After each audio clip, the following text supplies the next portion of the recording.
Hey there everyone, it's Russ from Path Less Pedaled. Have you ever wondered what it would be like to ride your bicycle across country only on gravel roads? Well, in this video, we've got an exclusive interview with Sarah and Tom Swallow, who did just that. So stay tuned.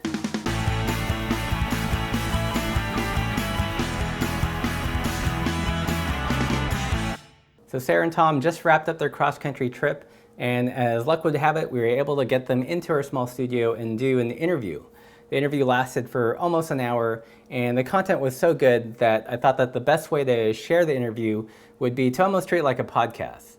So for the rest of the video, there's just going to be a still on the screen and the audio beneath it. I'm going to do some edits, but it's going to be largely in its entirety. And below in the descriptions, I'm going to put time notations if you want to jump to specific topics that we touch on. We answer some reader questions, talk about camera stuff and everything. So enjoy listening to the interview. Feel free to open up a browser, check your email, do your work, grab a coffee or a beer, and enjoy. So tell us your names. I'm Sarah Swallow. I'm Tom Swallow. And you guys just wrapped up this epic Trans-America Trail trip. Can you tell us a little bit about the trail for those that don't know? Yeah, it's a 5,000-mile transcontinental trail that is initially designed for dual sport motorcycles, and it follows unpaved roads, so gravel, dirt, rocks, sand, everything, and pavements. And completely different from the Adventure Cycling Trans Am Trail, right? Correct, yeah. Right. Hard to Google, not Route 76. So what attracted you to this trail that made you want to do it? It was the dirt roads. We ride a lot of dirt roads and tour on a lot of dirt roads back home and through the Midwest. But finding this route really was attractive for us because we never really wanted to share the road with cars. It was kind of fun, running it. We were like, have you ever heard of the Trans-America Trail? We'd ask, bike touring people, and they'd be like, I think this guy did it. Yeah. He's just not an internet person, so we're waiting for those people to come forward and say, hey, yeah, we did it. But it was just kind of like there was so little information that we wanted to figure out what was out there. Yeah, and again, it would be the experience of just riding it without, the worry of traffic and cars. And you see more that way, too. Yeah. Cool. So did it live up to your expectations? Was it harder, easier? Probably definitely harder than we ever imagined. But yeah, it lived up to every expectation that we initially had. And it was probably... all of my expectations were surpassed. Yeah. It was, I think, a less pavement than we initially expected. Oh. And then there were some really technical ATV trails that we eventually bypassed with gravel roads. So, right. Yeah. Cool. So I know we have a lot of gear nerds on our that visit our website and everything. And I don't want to spend too much on gear because I think that's you guys have the gear list on your site. Yeah. Right. But just tell us quickly about your bikes. And I'm sure people want to know what kind of tires you guys ran. So. Yeah. Go for it. Tire choice is I've always been questioned for fanhood of this tire. It's a 43 millimeter multi-surface tire that some guys came up with a long time ago, and it was based on an old tread. So it's kind of like, how much older can you get for tread design? And the casing is pretty much just like, if you know a Pan Racer Pasella, those are smooth and not the toughest tire. So it does take a little bit of finesse over sharp rocks to ride those, but on road and on gravel and on rough stuff, they are smooth. So that's the number one thing that we're seeking with those is comfort and dependable grip on, surfaces that would normally indicate for stickiest rubber possible. Right. So how wide are these tires? 43 millimeters. Kind of like a we call them a 1.75. You think about old school mountain bike treads and things like that. Yeah. Yeah, so you guys have the complete gear list and all the specs and everything, so you can check that out. We'll link to it on the blog post. Is there anything that you brought on the trip, or let's start with this. Is there anything that you wish you had on the trip that you didn't have? Aside from hamburgers. We sent back a lot of stuff. What did we send back? We sent back a camera and got a boombotics. Yeah, we have, That was we an have a early- little Bluetooth speaker that, definitely picks it up on the boring long roads. Yeah. But other than that, I mean, the last like few days in Oregon, shoe covers, but that's about it. That was kind of, along the route we ran out of a lot of stuff, like, just Yeah. supplies and that thing. But So we were just talking about tires, 43. Bruce Gordon's. Rockin' Roads. Okay. Not meant to be tubeless, but they're set up tubeless with stands in there, Which People really ask helped. about There's that. a lot of thorns, so. My technical policy on thorns is leave them in and ride with them. Just to be clear, there were like 30 or 40 in my tires each for a long time. Yeah. Wow. So you guys said you guys shipped a ton of stuff back. Like, what were some of the things? Well, let's see. We started with just a sleeping bag liner. Once we got to Colorado, we sent that back We and had a got liner our and sleeping bag. like a bivvy, but a little bit lighter weight. Yeah. And then by the time we got to like Nevada, we got our liner back and our sleeping bag. We sent home like some extra clothes that we weren't wearing near the end. And then, any like extra things that we picked up from people along the way. People gave us lots of stuff. Rocks. Yeah. It was a heart-shaped rock that was like, I was like, nice. Yeah. It was Nice. For the awesome. rock. So did you guys use a tent or did you guys just sleep out? Yeah, we used a tent. We really wanted to get this MSR tent that came out, but they weren't available at the time, so we got a double rainbow, which I would recommend probably for backpacking or if you're really tall. But Yeah, we felt a little squished, but it was it did its job. We kept us dry and hey, it even floats. yeah. That's the Henry Shires tarp tent, double rainbow. Yeah. And I think if you really like tarp camping, it would be good. Were there areas where you couldn't like pitch it? Rocks. Couple of times, yeah. In the desert, it was like If it's too sandy. extremely it's too sandy. rocky. Yeah, we slept beneath a carport one night, and obviously it doesn't stick into the ground there. So But- did you guys almost exclusively camp or did you do lodging sometimes or? Yeah, we would do lodging. The way the route's set up, we could travel to a town and resupply and stay in a motel, do laundry, shower, and then go out for 1 to 2 days and then come back into a town. Yeah, a lot of like convenience bundling, like shower, laundry, accessible town, that kind of thing. Yeah. When we'd stay at a place and Yeah, so it just depended on where we were. Okay. So let's get to some reader questions. Let's see. Rob Perks, he's a friend of ours. He has a company called Ocean Air Cycles. Oh, yeah. And he's totally impressed with your photography.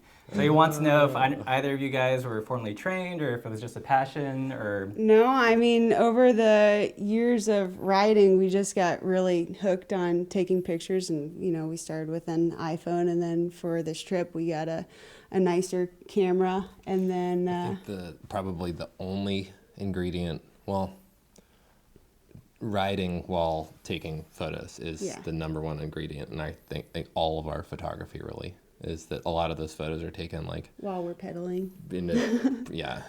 we're lucky to have both clavicles intact at this point. Yeah. What camera do we So there's like a lot of like one-handed riding on gravel roads and everything. Yeah. Yeah. I went It's a in. skill. I'd Definitely. never really had a massage before, and the guy was like, I'm standing there, and he's like, your right side's really tight. And I'm like, okay. And Yeah. he points at me in the mirror, and I'm like this, because I'm always like that. Did you guys have backpacks or... A couple times. Yeah, I picked up a $20 kid's backpack. It's really right a before hydration bag, but it Yeah. looks like a fourth grader's backpack. Yeah, so I carried that through mostly just Nevada, and then I dumped it. So speaking of cameras, like on your website, it said that you had two and you Yeah. sent one back. So which one did you guys end up keeping? I think the models are maybe like an RX 100 and a 6000. I'm not really even sure that that's how you say it, but I went into the camera store and picked them up and felt how they felt in my hand and like how fast they were at taking photos. And we broke the RX 100 like even before we left, and then I think that it never really took photos right again. And I have dropped the A6000 at 30 miles an hour. And it's a lot easier to hold too. I would say like it's surprising that it isn't more waterproof in the lens area because the rest of it is great. But I have the stock lens, and we run it on mostly the autofocus mode. And it's there's a lot to learn about that camera, and I'm sure it does a lot of stuff that I don't know about. What's your workflow? I mean, it seems like you're able to do some processing on the road, but you weren't carrying a laptop, so what did you guys do? I was pretty much in charge of the workflow. So, I mean, at night I would take the pictures and I could transfer them into my phone or my tablet using Bluetooth, and then I could edit some and then share them on Instagram. And then when we took a day off, I would download all the photos and then upload them to Flickr and do a lot lot of that work. Sarah's on the day responsible off. for all of the photo editing, and I shoot mostly like what I would call like B-roll. It's a good technical term. There's a lot of photos that don't make it to the cut, so it's like. So what do you guys do for storage? I mean, did you figure out a way to carry an external like drive or just carry a lot of photos? We bought the only tablet that was waterproof and could take a memory card. Oh, wow. So we would, physically transfer. Yeah, a lot of micro SD cards. So we replaced the micro SD card in the camera, and then uploaded the first like half of the route to the tablet when that filled up, and then and now the tablet, the camera, and all of our phones are really full right now until I get my laptop. Pretty much everything's broken, I think. Yeah. Cool. Let's see. We'll take another reader question, and this one is from this is an Instagram question from Rich World. I can't read my own writing, but he asks, "What do you guys do for food?" His big challenge is that usually the food fare is just convenience store stuff, not very healthy. Right. So do you have some secret like cooking voodoo?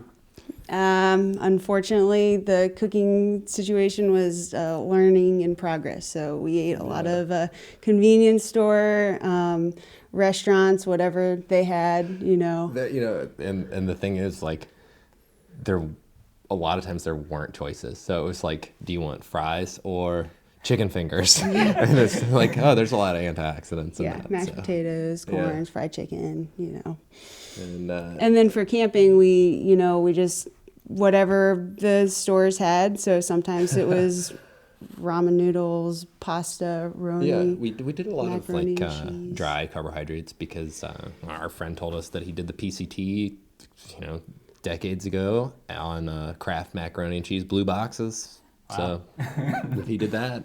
Yeah, it wasn't the most healthy, but Right. it did the job. So you guys are glad to finally get some vegetables in you. I Oh bet. yeah, definitely. Yeah. Fiber's Fruit, nice. yogurt, milk. Yeah. Nice. Kenny Rob Williams on Instagram asks, where were you worried by water, and then how did you carry it, filter it? Like, was water an issue on your trip? Yeah, a lot of times Many it different was. ways. In lots of different ways. Oklahoma was probably like our first place where we didn't come across water. A refuel of water in 100 miles, and all their creeks, and there's no groundwater. It's all beneath the surface. So that's where we would ask, ranches and people for water.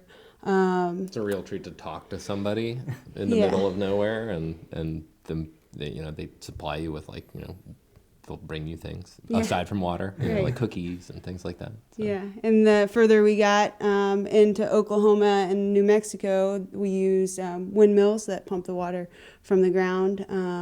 We used natural springs that we could find. How much water were you guys typically carrying per day? Per day, each person was carrying 4 We'd roll liters. with about 4 liters. Yeah. And like one of our tactics is like drink a ton of water Yeah. before you leave, and that's Drink when it's there, and then kind we'd have of work with it. a lot of water with coffee for breakfast, and a lot of water before we left, and that's. Was there any place where you guys like just completely ran out and had to like really ration? Once. Yeah, It was, like, well, only once. it was like the first time in Oklahoma that we Okay. actually had a problem. We just didn't carry enough that day and didn't like prehydrate enough. But then once in Nevada, Again, there's no water in the streams, but we managed to find natural springs still, and the occasional creek or reservoir. The water quality was a lot worse there, but we did its job. Okay, yeah, that was like, I for me, I'll ask somebody like, how does your water taste? And they're like, some people don't think about the way that water tastes, but I've tasted duck poop, mud, lake bottom, and like you have a really refined palate. Is what Yeah. you're saying. sulfur is like the only one that I can't do. Right. But You guys ever bring like a powdered lemonade to kind of? We did. Oh, you did. We Okay, used- all right. Yeah. Well, we use a lot of like ice. Yeah, we tried so many different flavors. We ended up on the lemon iced tea from Crystal Light. Right. We've Yeah. done that too. Like, Yeah, it was good. I'm into the peppermint tea. Yeah. I like to put one of those in every once in a while. Yeah. Just don't leave it in too long. The tea bag will break. Nice. So our friend Kevin Prentice, who works at Ride with GPS, asks, what was the best 50-mile stretch of gravel that you guys experienced? Ooh, that's tough. It can be more or less than 50, but Yeah. I think our taste might be slightly different, so it'll be funny to see what you say. But I would say Engineer Pass was awesome. That was pretty amazing. And where's that? That was in of Lake Colorado, out of Lake City. Yeah, and it was I think we climbed 5,000 feet in 18 miles, and then descended on the other side, and the other side was extremely rough, rocky, like huge drop offs. So I mean, it was. I don't know why. I personally, I think that we're fresh out of Oregon. But yeah, the Oregon sections through Umpqua National Forest were pretty amazing. Yeah. I mean, and it was kind of like Colorado, everything we liked about Colorado and the Midwest combined: curvy roads, good gravel. There's not a lot of opportunities to kill your bike there. So like that was a little bit nicer to ride there with a little bit less attention. Yeah. So a friend of ours on Facebook, Eric Matthew, asks, why did you guys start August 1st? Seems kind of late in the year. Well, we started August because it would set us up to get to like the high desert of Utah and Nevada at a less hot time. Gotcha. We still got a lot of heat in North Carolina and in Oklahoma, but we were closer to places that actually we could get water at. So that was another reason. We expected to take around 3 months, so we thought that we could beat the snow in the Rocky Mountains by then. And it turned out that the fall colors were amazing. So Right. yeah, it was good. Yeah. There was like a perpetual rolling fall for a Yeah. good rad. month or so. Yeah, we which just was kept really it neat. rolling back into it, it seemed like. Yeah, it was fun. What was the best and worst moment on the trip? And a follow-up question would be, how has it affected your relationship? not to get all Dr. Phil, Yeah. but I mean, it's a long time to spend with each other. Yeah, oh yeah. And like, I think that the worst time for me was in Mississippi, where we hit like our first and only like deep mud section for 5 or 8 miles, and Wow. I was just like, This is dumb. Yeah, I was just like, why are we here? Like, I had just to, didn't want to I do had it. to coax her into there are a couple connectors there of either like easier logging roads or paved, and we had just gotten out of this really terrible section, and our bikes were like, making horrible cement mixer noises, and Yeah, and he's mad about the bikes, and Well, I'm it's mad just- about the route. we're only we're in my mind barely into the route, and it's like everything needs replacing from there back, but we're not going to do that. We're going to see how long it goes. But we clear a road, we get to an easy section, and we get to the next road, and she's like, I don't know. We got it, come on. No, but it wasn't that like friendly, He it was had to like- really convince me. There was lots of yelling involved. And that was one of those times where it was like, the road was almost parallel to what we would have done, and as soon as we were past like the distance that we could see, the road was like just awesome sand, and it was like it was an encouraging road to be on after that like 4 mile hike Yeah. through like ankle deep mud. Anytime we manage to make it through those like really intense like sections of, not getting along or, difficulty, we always had a really good high point afterwards. I'm the moody one. Yeah. How has it affected your relationship?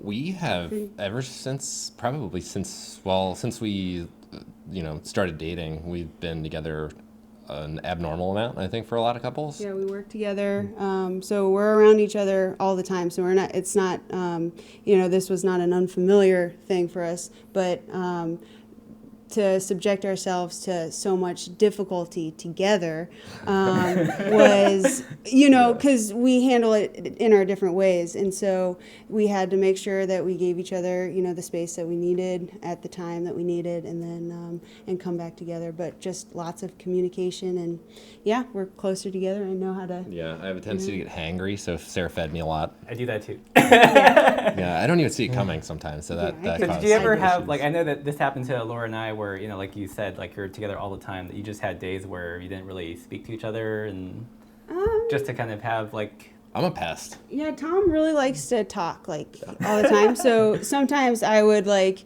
if I was kind of just like, I need to be alone, I'd just kind of like stop pedaling, and he wouldn't even realize that I had like slowed down. And so, we'd kind of like ride like that for a little while, and then, we'd turn on music, and that really helped. And so, yeah, I mean. This is the first, in my mind, the first big trip that we've ever done.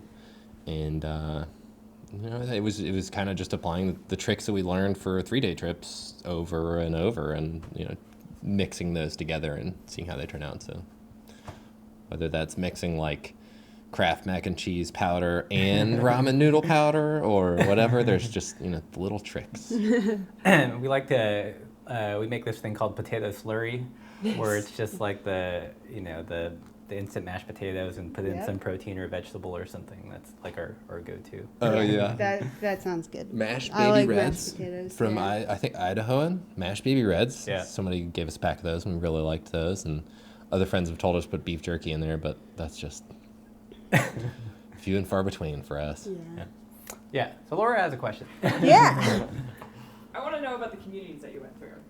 Like if there were towns that you went through, and what they thought when they saw you guys rolling through on these kind of funny looking bikes. Right. So the question is, how did communities respond when they saw you on your funny looking bikes? Many of the places that we were going through had never seen people riding bicycles on those roads. They so, told us that. Yeah. It was funny to hear especially in Oklahoma. Colorado, we were like, absolutely no big deal. This is like a commuter there. Right, yeah, and in Utah, but then again in Nevada, just the really rural places, because they were all used to seeing the motorcycles, so they all thought we were motorcyclists at first, but then they were like, They have tight pants. yeah, you're pedaling your bicycles. So, the small towns were incredible. I mean, it kind of seems like nothing has changed. It's hard to believe that there's actually like a place where people live like Portland and have so many things. And then there's these small towns that, they're just living like they've always been living for generations. Right. So that was probably the best experience about the trip. So. Are there any specific ones that you'd go back to in a heartbeat? I kind of like fell in love with northern Oklahoma, even though it was like the craziest place. But, and then, again, in Nevada was also just really interesting.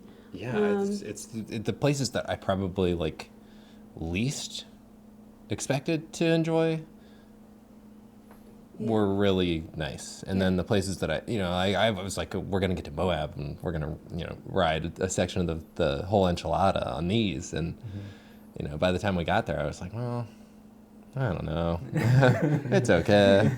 But yeah, I think in those places you're more like reliant upon the community. So we got to talk to more people in those places rather than like when you go to a bigger town, no one really talks to each other that much, but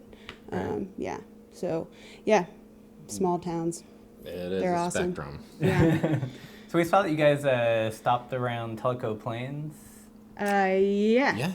Did you stay at that big, like, wooden multi-story lodge that overlooked the river? Or We did not. Yeah, okay. No, we stayed at. Actually, Tellico Plains was originally the place that I learned of the route originally, because a lot of our friends all go down there to ride in the mountains, and so we stayed at Walt's. We call it Walt's Place, but it's maybe the lodge at Tellico or something like that. I think it's spelled that. Yeah. So killer bathtubs. Cool. yeah, they have. Yeah. Major mechanicals. Flats are kind of par for course. Do you have to replace like derailleurs, rotors, wheels? Are you on your original equipment, or has it? I don't know how many tires we've gone through, but the pavement initially 8 tires pretty quickly. I think we went through a tire in maybe 1,000 miles on my bike because I'm heavier, I guess. And yeah, I ultimately broke 3 spokes, and then Tom just replaced our rotors today.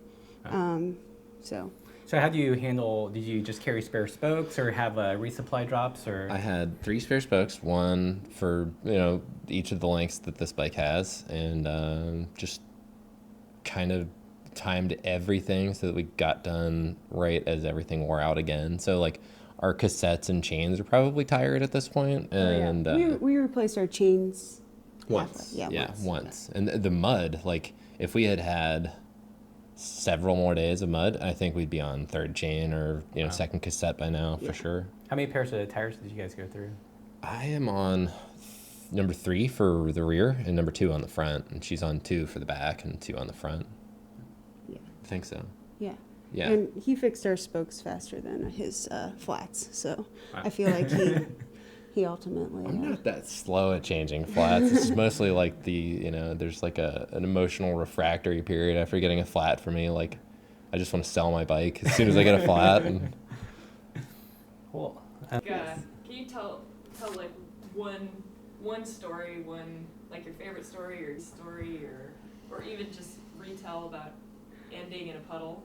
Oh yeah. Well, yeah. I mean, because that's an untold story so far. Wait, what's the story? Or what's the question?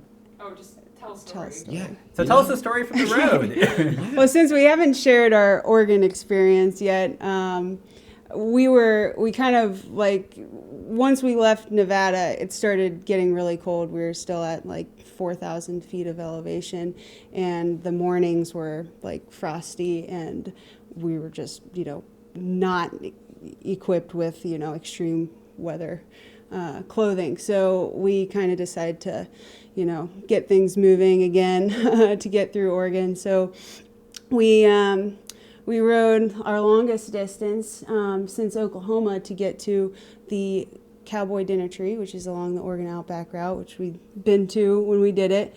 We got there for their last reservation of the week, and then rode west to Crescent, which was our like last highest point and also our coldest point. So from there we rode to kind of like in the Umpqua National Forest area, and ended up camping a lot more than we thought we did. We thought we were going to have like 2 places to kind of like restock and take showers and stuff like that. But it turns out all these places were closed. We actually came across like a bridge that was out that we had to hike across, very narrow bridge with a big drop off. Oh, wow. That was scary. And then we came across a huge rock slide along our route, and we evaluated the rock slide and quickly decided that would be a bad idea to go over the rock slide, and so we turned back and then had to climb a bigger, steeper mountain that day. And then let's see, then mad dash to get to meet my sister for the last leg. That was the story I was thinking about. Yeah. Meeting that kid. Yeah, and like our route, we had to reroute our route because of wildfires that were going on, so we had to take a different route there. And then once we finally met my sister, set up camp, everything's good. And all of a sudden that night, she's in a hammock and we're in a tent, and we start getting like incredibly strong winds, and Some, like way up into the like 50-mile-per-hour range, dang. you know, Yeah. loud ones. yeah, and our tent had, the stakes had blown out of the pulled out of the ground multiple times that night. My bike flew like across the campsite Oh, in the wow. wind, and then and so ultimately we called Mary into the tent to Yeah. sleep in our 2-person tent with us, and the rain started coming down. It rained straight from 4 in the morning until we finished at 5 p.m. the next day, and we finished with soaking wet sleeping bags, sleeping mats, clothes, everything was just totally drenched, but we made it. Yeah. There's just a whole bunch of like micro stories for me. So like I remember like the guy that gave me the rock. Right. He told us about the time he learned to swim. So it was like, you know, I learned about rattlesnakes and swimming from this guy, and you know, He just said, the, "Well, the get people to along us." the way. You know, well, I mean, if you want to know, evidently, guy's like 4 years old, 5 years old, something like that, doesn't know how to swim, and fishing with his dad. Rattlesnake comes after him. From the land, he jumps into the water, swims across whatever they're fishing in, and it's the first time he's ever swum. Snake gets out of the water, It follows him. follows him, and you know it ended up with the snake getting shot. Yeah, And, everybody's lesson in Oklahoma and Arkansas, where we saw the most snakes, was the only good snake is a dead snake. Oh. So, that's a popular belief. yeah, that was a popular Seems to be. sentiment across everybody that we came across. Cool. So we'll wrap up with a couple more questions, but any big insights, life lessons that you've learned about yourself, life in general, after doing this trip? I think we're still processing We're a still lot, yeah, it's a lot. but I read a great bumper sticker this morning that said, "Just remember, you're unique, just like everyone else." So, you know, it's kind of. I think there's a lot of people out there doing interesting things, and we're always learning from them. So if we can, you know, provide useful information about how we did it or anything like that, we're always really happy to do it. yeah, I think that the biggest message is that this was a extreme learning experience, and we dove into it head first, and and I think that just learning from the people that work on the land, and that, you know, you may not see living in, you know, a more populated area, there's a lot to learn out there, and I think that, you know, you can learn a lot about the country just by Yeah, so delving it sounds into like largely your interactions with people in small towns and rural America was positive. Yeah. Oh, Yeah. yeah. Definitely. Definitely. Yeah. Yeah. Actually, it was funny because, like, right when we started the trip, so many people were like warning us. They're like, "Watch out! People are gonna come after you and run you off the The road." farther west you go, the meaner people get. Yeah, exactly. Don't go through Nevada. So many rumors and worries, but, you know, my response was just like, you know, we haven't come across any person that was, you know, bad to us. That was you know? it, like kind of reinstilled your faith in humanity during this Yes, trip. Yeah. definitely. To a Yeah. good degree. Yeah, definitely. Yeah. Very much so. So do you have any, I guess 2 more questions. Like looking back, would you do anything differently? Probably. That's definitely. a very yeah. I mean, Yeah. I think if you did it a different way, it would be a different trip. I think. So yeah. I'm glad to have done it the way we did, and we'll never do it again the same way. Right, the Yeah. same way.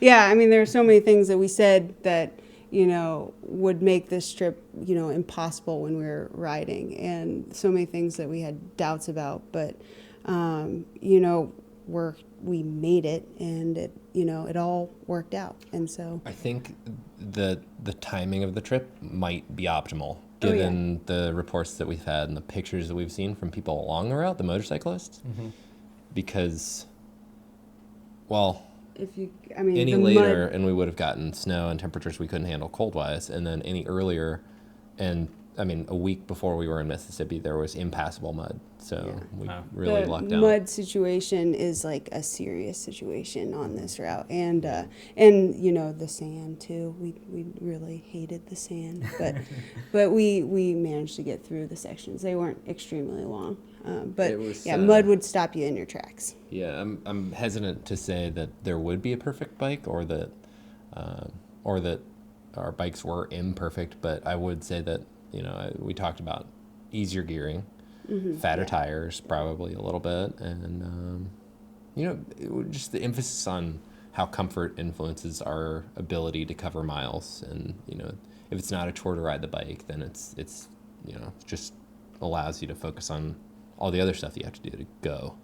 Did you guys find you found the right balance of efficiency while biking and camp comfort, or would you have, you know, added more creature comforts, less creature comforts for speed? Well, at the end, we figured that if anything, we would add more space to carry more food and water.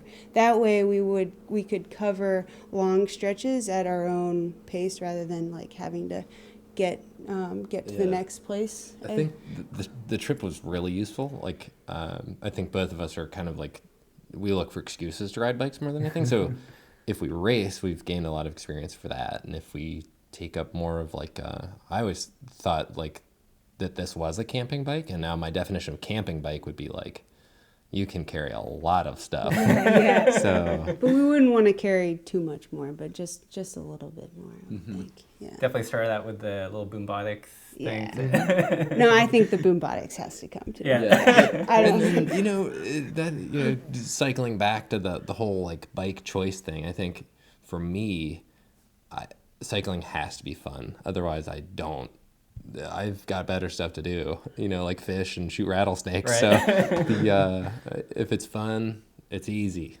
It's fun. Yeah. Cool. I think that's a good place to end it. So thanks so much for you know, ending your trip here and, you know, doing this last minute interview and everything. No problem. Thanks for having us. It's Awesome to be here. Yeah. Cool. All right. See ya. Cool.